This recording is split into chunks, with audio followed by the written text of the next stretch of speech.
É, sim, sim. Você está se perguntando se é mais uma live? É, mais uma live. Você está se perguntando quando isso vai acabar? Não tão cedo. Quer que acabe as lives? Agora vai ser assim, quer que acabe live? Fica em casa. Não sai. É isso, é a arma de todos nós artistas. A gente quer que você fique em casa. Então não, é live. Toda hora é live, todo dia é live. Pra infernizar a vida de vocês, minha gente. Tô aqui no GNT, tô aqui pra falar de que história é essa, Porchat, que começa já já. Que quarentena é essa, Porchat, na verdade? A gente tá passando uns programas, quem cortou meu cabelo? Minha senhora. Ela cortou meu cabelinho. Tá mais curtinho mesmo, ficou direito, sabia? Achei que ia ter que raspar. Aqui só que não rolou, porque ficou um negocinho aqui, mas não tem importância. Tô achando que tô muito no lucro. O que história é essa? Poxa, a gente não tá podendo gravar, logicamente. Então a gente tá fazendo um compilado de melhores momentos temáticos de programas, que aconteceram nos programas, a gente junta.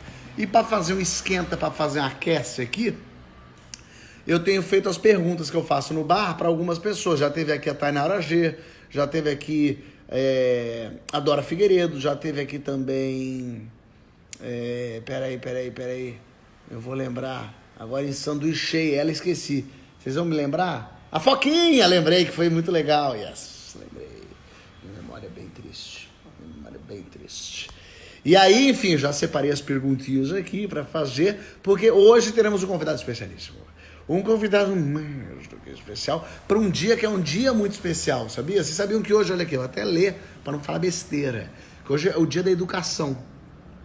Então a gente está fazendo a Semana da Educação no GNT. Isso é muito legal.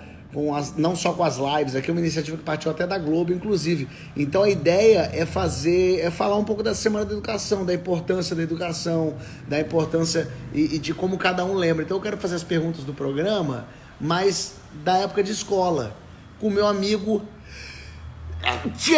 Espirrei, menina, mas calma, que é espirro de bater um vento. E eu tô só de cueca. E aí deu frio nas pernas. Não, vocês não me ameaçam com corona aí. Castanhari! Caju e castanha. Hoje é dia de caju e castanha. Cadê você? Castanhari, cadê você? Eu vim aqui só pra te ver, minha gente. Onde ele está? Manda oi se já estiver por aqui. Manda... Quando volta a fazer o programa ao vivo, não sei... Estúdio Cabelo? Não sei. Dúvidas eternas. Olha o Castanhari aqui, ó. Yes. Já está aqui e já vai com ele. E aí? Que embarcou na educação. Tudo certo? Como é que tá, querido? Tudo bom? Tudo ótimo, tudo de boa. Da última vez que te vi, você tava menos cabeludo. Pois é, cara, quarentena, né? Não tem mais como ir no cabeleireiro e também não tenho ainda ninguém pra fazer isso. Tô procurando. Forte o seu cabelo. Aí, ó. Tá cabeludo, tá com Felizmente. uma medecha aqui, mas tá com a carinha de cansado de sono, eu tô achando. Eu tô trabalhando bastante, cara. É engraçado. Eu tô na época que tô mais só trabalhando na minha vida. Eu acho que eu nunca trabalhei tanto. É mesmo, é? Pois é. É com a minha série lá. Eu tô trabalhando muito há muito tempo, né? Então, e eu tô chegando agora na reta final e parece que o corpo sabe. O corpo entende, o corpo fala assim: ah, você tá terminando um grande projeto, então eu vou deixar você muito, muito ferrado, assim. Vou deixar sua disposição, vou jogar a disposição lá pra baixo. Você vai ficar assim, ó, delicioso. Não, e o que acontece muito, não é desejando não, tá? Mas comigo acontece muito isso, que é trabalho, quando acaba, que eu respiro, eu fico doente.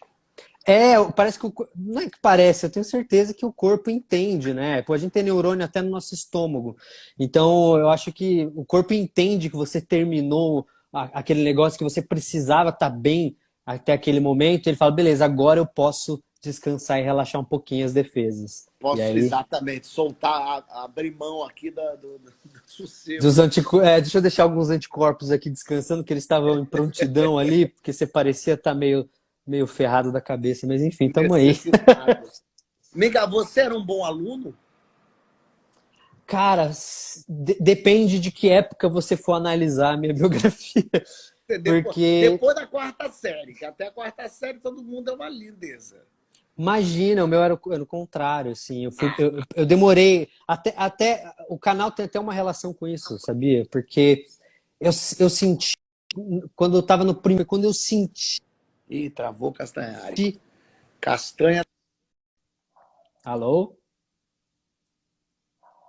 Tra- Travou Foi, Porchat. voltou. Travamos, voltei. Tá ouvindo? Tô ouvindo. Boa, boa. Então, até mais ou menos a oitava série, eu era realmente um aluno bem ruim com as matérias que eu cagava. E tinha muita matéria que eu não gostava.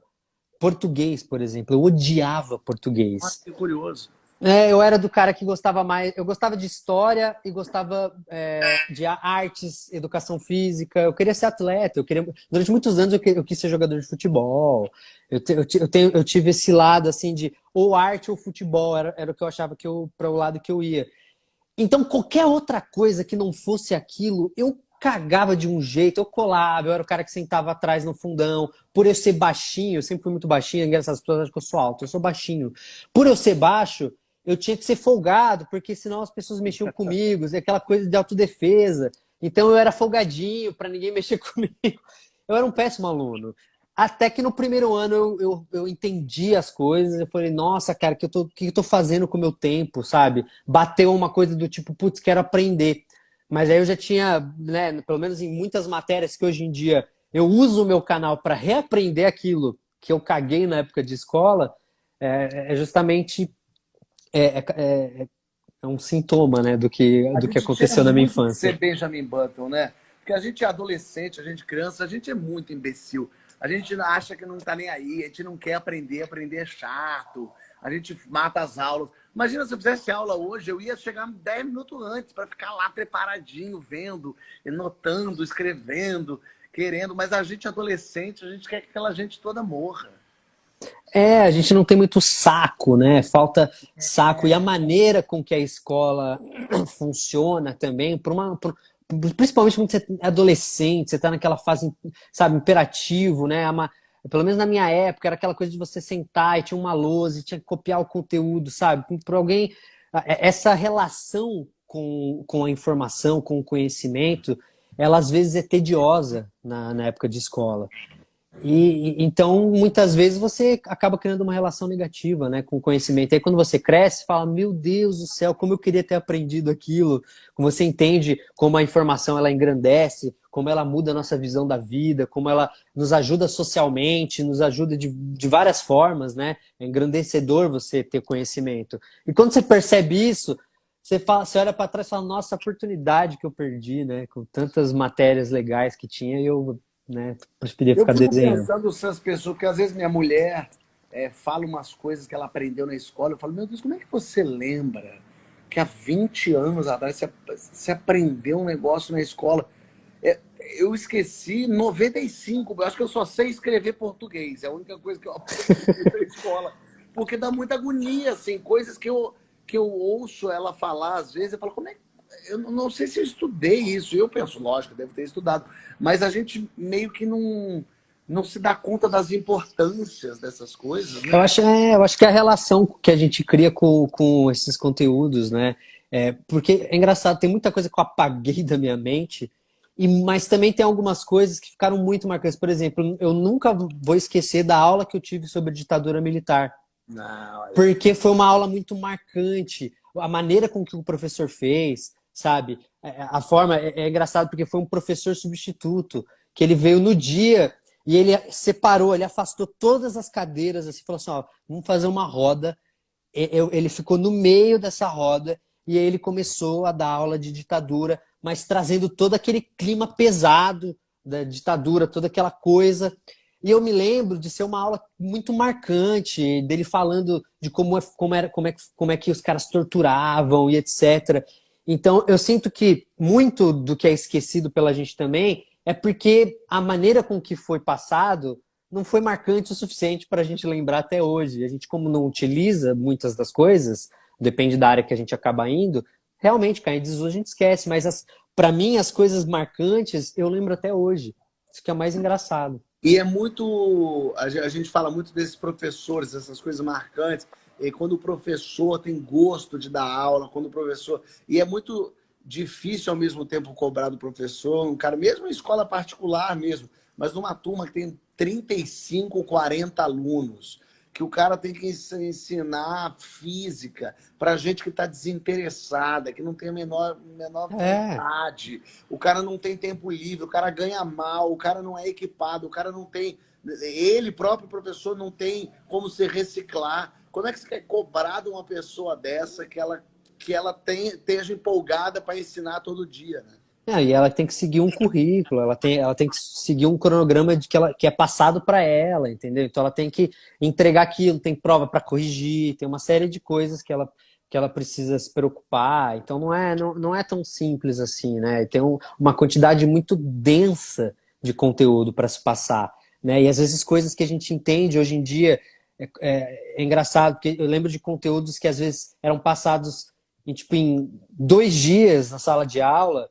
E aí, hoje em dia, anos depois, quando eu vou pegar esse conteúdo para transformar num vídeo, que eu preciso entender ele ao ponto de simplificar e tudo mais, e eu demoro um mó tempão para fazer isso, sabe? Tipo, o tempo que eu gasto para aprender aquilo ao ponto de conseguir ensinar de uma forma simples, eu já falo, nossa, meu Deus, meu professor teve 2 dias para passar essa matéria para mim.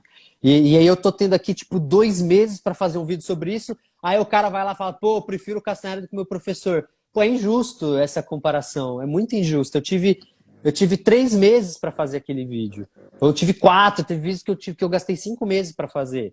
E aí o cara tá vendo o resultado de 5 meses de trabalho, de pesquisa, que não é só, não envolve só eu. Eu tenho historiador que me ajuda, eu tenho uma equipe enorme, eu não faço nada sozinho. Se dependesse só de mim sozinho, o canal não iria existir.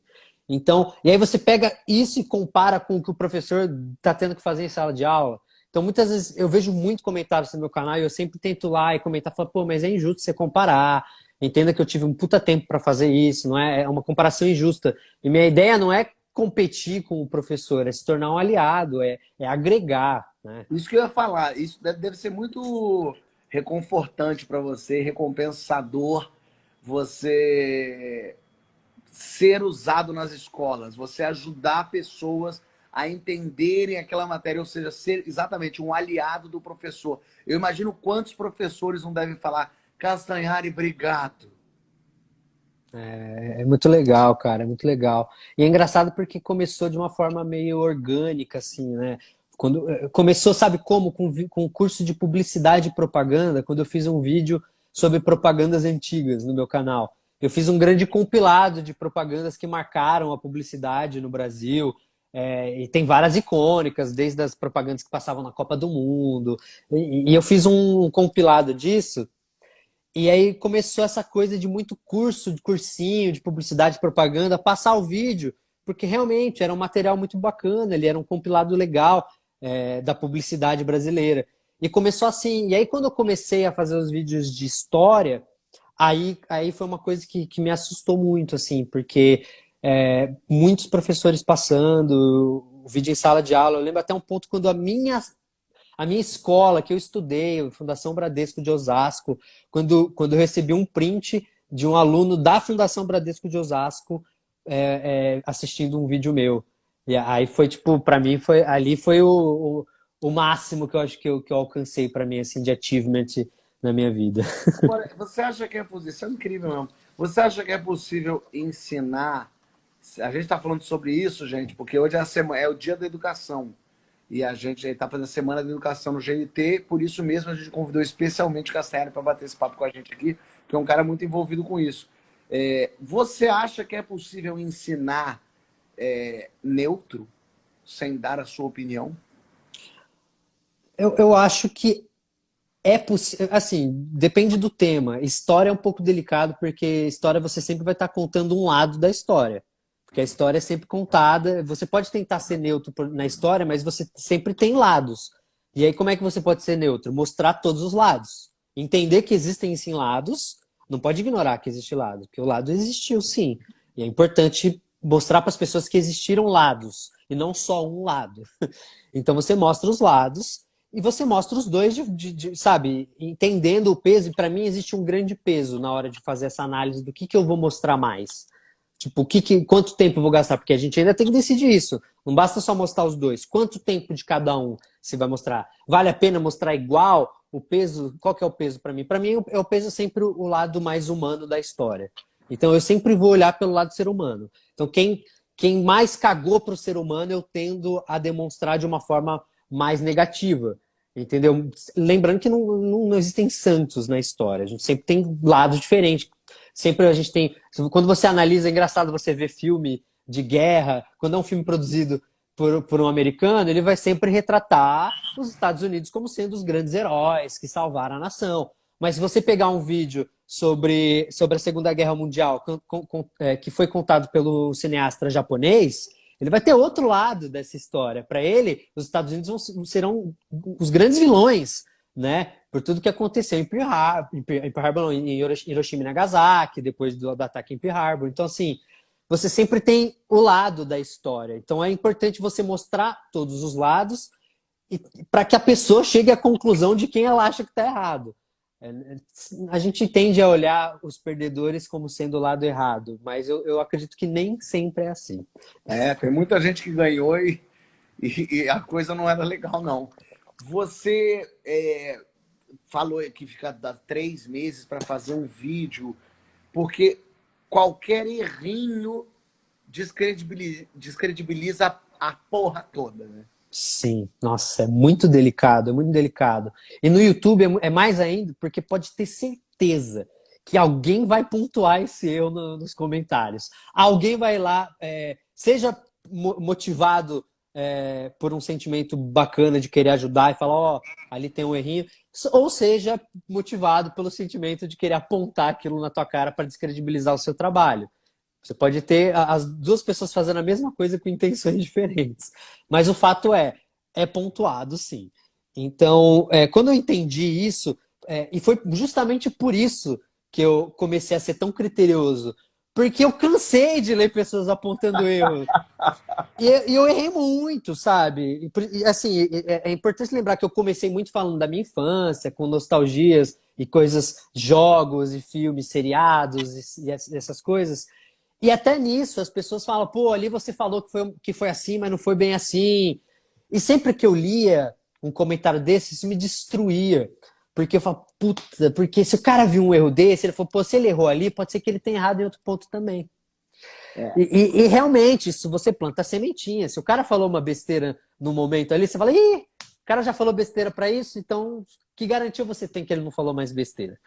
E eu sabia disso. Então, eu comecei a ficar muito chato com essa coisa de erro, de apontar. E sempre que acontecia, nossa, eu me cobrava tanto. Chegou ao ponto de eu ir, muitas vezes, falar com o YouTube, falar, ó, eu preciso reeditar, eu preciso reupar o vídeo aqui, eu quero que vocês me ajudem a reupar sem perder as visualizações. E aí eles me ajudavam porque tinha algum erro que alguém tinha falado, apontado, e era um vídeo de, sei lá, um vídeo de história, e eu falei, não, esse erro não pode estar no vídeo. E aí eu falava com o YouTube, reupava, consertava e eu ia lá no comentário e falava obrigado por pontuar seu erro, já consertamos, dá uma olhada aí, já não tá mais aquela informação. Você sabe que eu tenho uma lembrança da minha escola, eu estudei em São Paulo a vida toda. E eu estudei no Nossa Senhora do Morumbi.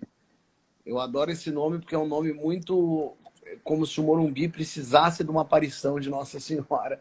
Mas de todos os lugares do mundo que Nossa Senhora podia aparecer para ajudar. Paraisópolis estava do lado, mas ela apareceu no Morumbi. Mas eu estudei nesse colégio mas a primeira lembrança que eu tenho dele é indo fazer o teste para ver se eu entrava nele. Eu tinha 6 anos. Você fez um teste? Você faz uma prova lá para ver se você sabe ler e escrever. Tem uma entrevista qualquer. Eu não sei exatamente, eu sei que eu lembro. Eu no carro, com sono, que deve ter sido de manhã, indo, tinha uma entrada assim com floresta, assim, eu acordando, e eu lembro de eu fazendo esse teste, conversando com uma mulher, ela fazendo umas perguntas, e é muito doido, eu tinha 5 anos de idade, e a primeira recordação que eu tenho do colégio. A minha próxima recordação já acho que na 2ª série, alguma coisa assim. Você lembra qual é a sua primeira recordação da escola? Eu lembro de eu subindo o pátio, sabe? Tipo, Para chegar na minha escola, você tinha que subir uma escadaria assim, que ela fazia mais ou menos esse percurso assim, sabe?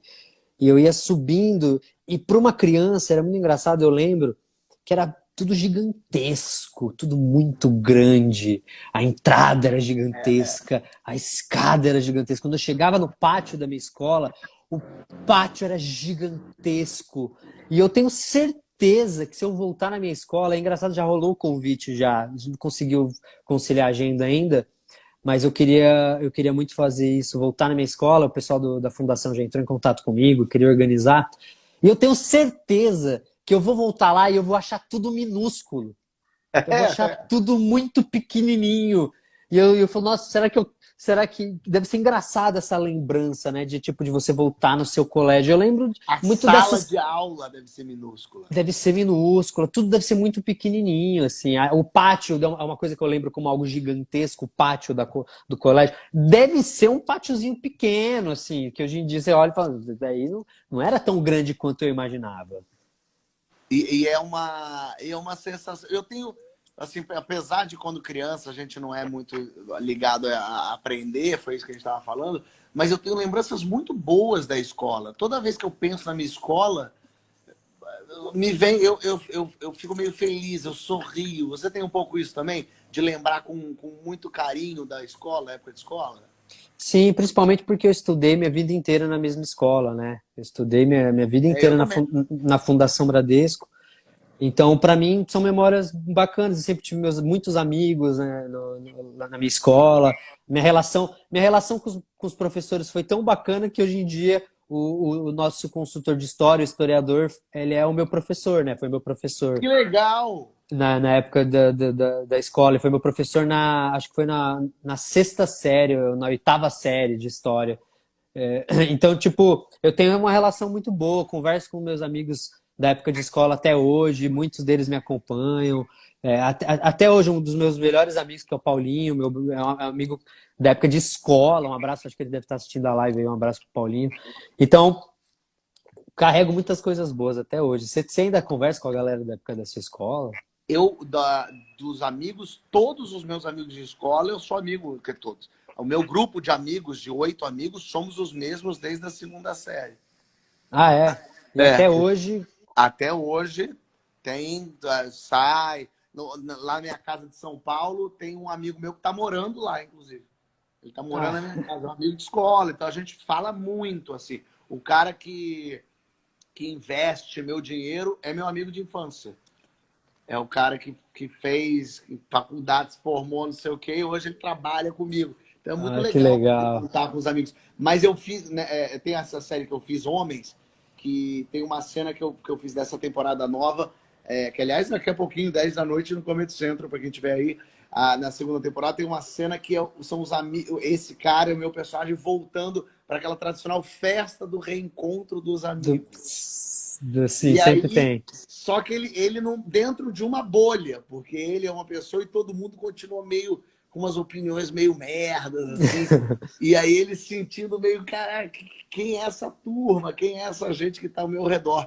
E aí é engraçado, há muito tempo que eu não faço, apesar de ter esses meus 8 amigos que são da escola, até estavam com ele um outro antes de Corona. O cara falou, pô, a gente se conhece há 30 anos, Fábio. Eu falei, meu Deus do céu, 30 anos já.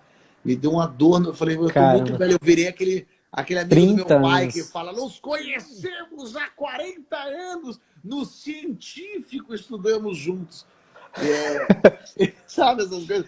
E aí Sim. eu tava pensando, eu não faço, eu nunca acho que fiz uma reunião zona dos amigos da escola. Você já fez? Então, teve recentemente, não recentemente, acho que foi ano passado, o pessoal fez, mas por alguma zica do É, destino, tinha pressa. eu tava viajando, alguma coisa assim, sabe? E aí não deu.